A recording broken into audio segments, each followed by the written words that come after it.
প্রতিদিন দোয়াটি একবার পাঠ করবেন, ওই দিন আপনি ইচ্ছা করলেও কোনো পাপ করতে পারবেন না। এই দোয়াটি নবীজি আমাদেরকে শিখিয়েছেন। সহিহ হাদিসের মধ্যে এই দোয়াটি আসছে। নবীজি বলছে, শয়তান তোমাদের প্রকাশ্য শত্রু।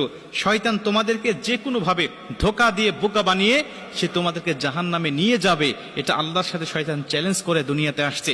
অতএব তোমরা শয়তান থেকে সবসময় আল্লাহ পাকের কাছে পানাহ চাইবে এবং প্রত্যেকটা দিন একবার হলেও পাঠ করা।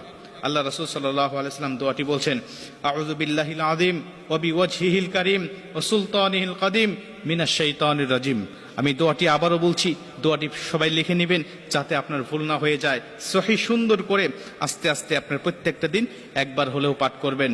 আউযু বিল্লাহিল আযীম ওয়া বিওয়াজহিল কারীম ওয়া সুলতানিহিল কাদিম মিনাশ শাইতানির রাজিম। নবীজি বলছে, তুমি এইভাবে আল্লাহ পাকের কাছে এই দোয়াটি পাঠ করে শয়তানের কাছ থেকে তুমি পানাহ চাও। আল্লাহ তোমাকে শয়তান থেকে অবশ্যই পানাহ করে দিবেন এবং শয়তানের ধোঁকা থেকে তুমি মুক্ত হয়ে যাবে। শয়তান তোমাকে ধোঁকা দিতে পারবে না।